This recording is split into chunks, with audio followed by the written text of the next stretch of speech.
베드로가 이 서신을 썼던 때는 네로 황제가 잔인하게 로마 전역에 걸쳐서 그리스도인들을 핍박하기 직전의 상황이었습니다. 그는 자신들의 믿음을 부인하라는 압력을 받고 박해를 받게 될 그리스도인들을 격려하고자 하는 의미에서 이 서신을 쓰게 되었는데요. 악한 세상 가운데서 그리스도인들이 어떻게 믿음을 지키며 살아가야 하는지를 그는 알려주고자 했던 것입니다. 1절을 보면 그는 자신을 소개하면서 함께 장로된 자라고 표현하고 있는데요. 그러면서 장로들에게 권한다 말씀하고 있습니다. 그는 자신을 사도 베드로 혹은 예수님의 수제자 베드로라고 소개하지 않았습니다.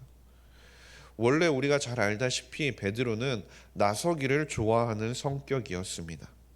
그는 인정받기를 좋아했고 제자들 사이에서도 누가 크냐를 두고 다툴 정도로 욕심이 많고 다혈질적인 사람이었습니다.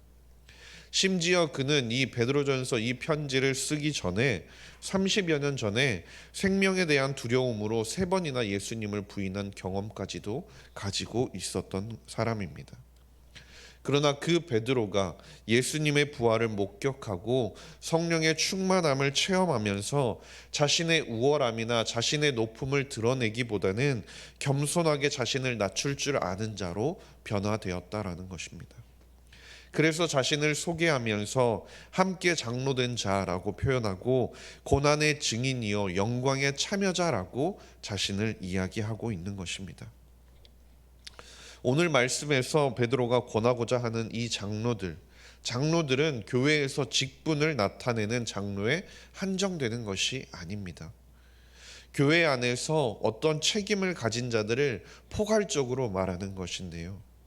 교회를 다양한 모습으로 다양한 장소에서 이끌어가면서 각자의 자리에서 신자들의 영적인 성숙을 돕고 세상의 어떠한 핍박에도 불구하고 교회가 될 수 있도록, 그리고 그리스도인이 그리스도인답게 살아가며 성장해 갈 수 있도록 돕는 모든 자들을 일컫는 말입니다. 교회 안에서 그리고 하나님의 자녀들 앞에서 어떠한 모습으로든 섬김을 감당하는 자이자 그들에게 본이 되는 자라면 베드로가 말하는 것처럼 그리스도의 고난의 증인이 되어야 한다라는 것이죠. 여기서 그리스도의 고난의 증인이라는 것은 단순히 그리스도의 고난을 목격한 자만을 말하는 것이 아닙니다. 그리스도의 고난에 동참한 자라는 의미까지도 포함하고 있는 것이죠. 그 모습이 사도이든 직분자이든 목자이든 목격자이든 어떠한 직분이든지 상관이 있는 것이 아니라 삶으로 그리스도의 고난을 증거하는 자라면 그 자리가 어떠한 자리인지 그것이 문제가 아니라 그리스도인이면 당연히 보여주어야 하는 삶의 모습이 바로 그리스도의 고난을 증거하는 자, 그리고 그리스도의 고난에 동참하는 자가 되어야 한다라는 것입니다. 실제로 베드로 사도가 보여준 모습은 일평생 예수님을 증언하며 살아가는 것이었습니다. 그리고 결국에는 네로 황제가 기독교를 핍박할 때 십자가에 거꾸로 매달려 순교하기까지 했다라는 것이죠. 베드로는 어떻게 그런 삶을 살 수 있었을까요? 어떤 마음을 가지고 그가 그렇게 살아갔기에 그런 모습으로 살아갈 수 있었던 것일까요? 2절 말씀을 보시게 되면 베드로가 권면하는 말 중에 이런 말씀이 있습니다. 너희 중에 있는 하나님의 양 무리를 치라. 이 구절을 보시게 되면 부활하신 예수님께서 베드로에게 다시 교회를 맡기시면서 하셨던 말씀을 떠올리게 되는 것 같습니다. 부활하신 예수님께서 베드로를 갈릴리 호숫가에서 다시 만나셨고 그리고 나서 그를 다시 사도로 불러주시면서 요한복음 21장 15절과 16절 끝부분을 보면 예수님께서 베드로를 향해 뭐라고 말씀하시나요? 예수님께서는 베드로를 향해 내 양을 치라 그리고 내 양을 먹이라 라고 말씀하셨습니다. 예수님께서는 베드로에게 목자의 사명을 맡기셨다라는 것이죠. 우리가 구약을 살펴보면 구약에서는 하나님의 백성을 돌보는 일을 맡는 사람을 목자라고 표현을 합니다. 모세는 이드로의 양 무리를 돌보다가 부르심을 받아서 이스라엘의 목자가 되었고, 다윗은 아버지의 양을 지키는 일을 하다가 왕으로서 하나님의 목자가 되었습니다. 그리고 마침내 메시아이시면서 주님이신 예수 그리스도께서 이 땅 가운데 오셔서 영혼의 목자와 감독이 되어 주셨다라는 것이죠. 요한복음 10장 14절을 보시면 예수님께서 나는 선한 목자라라고 말씀하고 계시지 않습니까? 목자이신 예수 그리스도께서 이스라엘의 흩어진 양을 바라보시면서 양의 이름을 부르시고 그 남은 양 무리를 그분께로 모으셨다라는 겁니다. 베드로전서 2장 25절에도 너희가 전에는 양과 같이 길을 잃었더니 이제는 너희의 영혼의 목자와 감독 되신 이에게 돌아왔다라고 말씀하고 있습니다. 하나님께서 유일한 양떼의 주인이시고 하나님께서 예수 그리스도를 보내셔서 그 남은 양들을 그리스도께로 모이게 하셨습니다. 그리고 그리스도께 모이게 하신 그 양들을 예수 그리스도를 통해 베드로에게 하신 말씀이 무엇입니까? 너의 양을 치라는 것이 아니라 나의 양을 치라라고 베드로에게 그 목자의 삶을 주셨다라는 것이죠. 주님의 양들을 치는 목자로 섬기도록 하셨다라는 겁니다. 예수 그리스도께서 보여주신 양들을 위하여 가신 그 길을 목자로서 양들 앞에서 따라서 걸어가도록 베드로를 불러주셨다라는 겁니다. 베드로전서 2장 22절 말씀에 이를 위하여 너희가 부르심을 받았으니 그리스도도 너희를 위하여 고난을 받으사 너희에게 본을 끼쳐 그 자취를 따라오게 하려 하셨느니라 라고 말씀합니다. 즉 베드로를 부르셔서 따라오게 하셨던 것처럼 우리를 지금 그 하나님의 목자로 부르시고 계신다라는 겁니다. 이 땅 가운데 하나님의 자녀를 섬기도록 교회를 세워가도록 우리 한 사람 한 사람을 부르셨다라는 것이죠.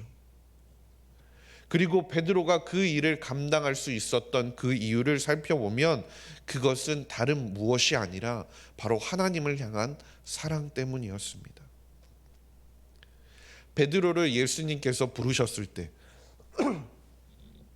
갈릴리 호숫가에서 예수님께서 베드로에게 내 양을 먹이고 내 양을 치라고 말씀하시기 그 전에 예수님께서 베드로에게 무엇을 물어보셨습니까?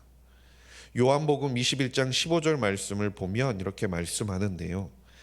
그들이 조밥 먹은 후에 예수께서 시몬 베드로에게 이르시되 요한의 아들 시몬아 내가 이 사람들보다 나를 더 사랑하느냐 하시니 이르되 주님 그러하나이다. 내가 주님을 사랑하는 줄 주님께서 아시나이다. 이르시되 내 양을 먹이라 하시고 라고 말씀하고 있습니다. 예수님께서 베드로에게 그 양을 맡기시기 전에 무엇을 물어보셨습니까? 내가 나를 사랑하느냐라고 물어보셨다라는 것이죠. 예수님의 그 질문에 베드로가 예수님에 대한 사랑을 고백했을 때 베드로는 그리스도의 양 무리를 치라는 위임을 받을 수 있었던 것입니다. 이것은 우리에게도 마찬가지입니다. 우리가 교회에서 직분을 감당하고 교회에서 그곳이 어떤 자리이든 우리가 섬김을 감당하고 우리가 다른 사람을 섬기고 내가 가진 것을 손을 벌려서 나눌 수 있고 내가 가진 은사를 통해 다른 사람을 섬길 수 있는 것은 우리가 예수님을 얼마나 사랑하느냐에 비례하게 된다라는 것입니다. 주님을 향한 마음이 우리가 커지면 커질수록 우리에게 맡기신 하나님의 그 어린 양을 우리가 더 잘 돌볼 수 있게 된다라는 것이죠.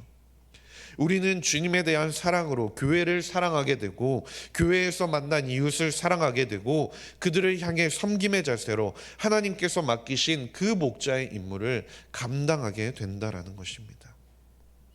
이 일은 억지로 하는 일도 아니고 나의 이익을 위해서 하는 것도 아니고 뒤에서 하라고 등만 떠밀어서 되는 일도 아니라는 것입니다.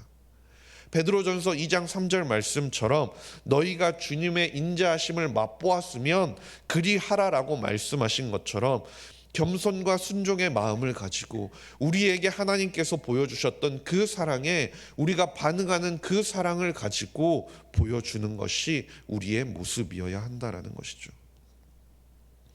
예수 그리스도께서 허리에 수건을 두르시고 제자들의 발을 씻기심으로 몸소 제자들에게 본을 보이셨던 것처럼 우리도 주님의 모습을 닮아가야 한다라는 겁니다.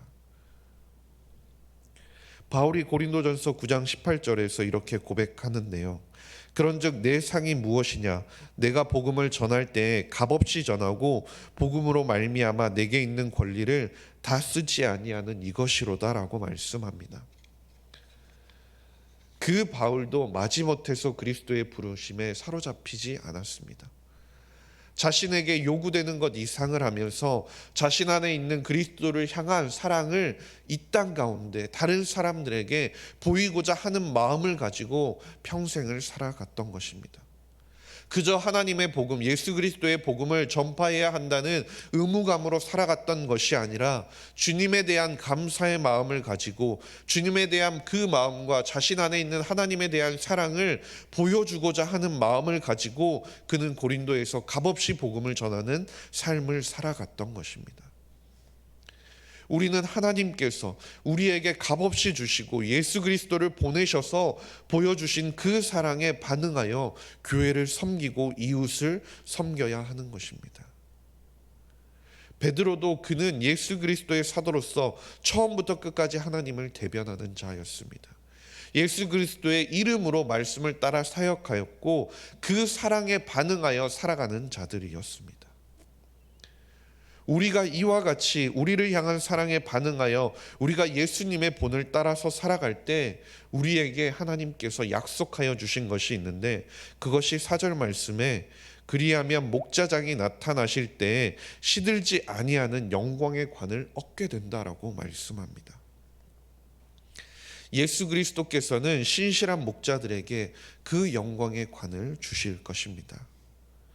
예수 그리스도는 아버지가 주신 자들이 자신과 함께 있고 승리와 생명과 영광에 참여하기를 바라셨다라는 것이죠. 요한복음 17장 24절 말씀에도 아버지여 내게 주신 자도 나 있는 곳에 나와 함께 있어 아버지께서 창세전부터 나를 사랑하심으로 내게 주신 나의 영광을 그들로 보게 하시기를 원하옵나이다라고 말씀하셨습니다. 주 안에서 사랑하는 석관중앙교회 성도님 여러분, 우리가 교회에서 어떤 모습으로 어떤 자리에서 우리가 섬김을 감당하더라도 우리는 우리가 섬기는 그 대상을 바라보면서 그들에게서 무언가를 바라고 그리고 나 자신을 바라보면서 내 안에서 무언가 성취감을 바라보고 만족감을 얻으면서 나아가는 그런 사람이 아니라 하나님을 온전히 바라보며 나아가는 사람들임을 기억할 수 있기를 간절히 소망합니다. 하나님께서 우리에게 약속하신 그 영광의 면류관은 예전 인간들이 하는 그 올림픽에서 우승을 하면 받게 되는 월계관처럼 시들어 사라져버리는 것이 아니라 영원하고도 끝이 없으며 변하지 않을 그리스도의 영광의 면류관이라는 것입니다.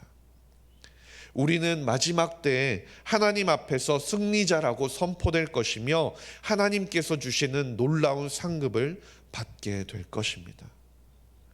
간절히 바라기는 우리 앞에 시련이 다가올 때, 우리 앞에 고난이 다가올 때, 혹여 우리의 마음이 흔들려서 우리의 마음 가운데 하나님을 부인하며 세상에 속해서 살아가고자 하는 그 마음이 우리에게 다가오는 순간이 온다고 할지라도 우리가 그럴 때마다 세상을 바라보고 나 자신을 바라보고 다른 사람들을 바라보며 주저앉아서 그것 때문에 힘들어하는 것이 아니라 우리를 앞서서 가신 그리스도의 발자취를 바라보고 그리스도의 본을 따라가고 하나님께서 맡겨주신 그 이웃들에게 그리스도께서 보여주신 그 본을 쫓아 살아가는 저와 모든 성도님들이 될 수 있기를 주님의 이름으로 간절히 소망합니다.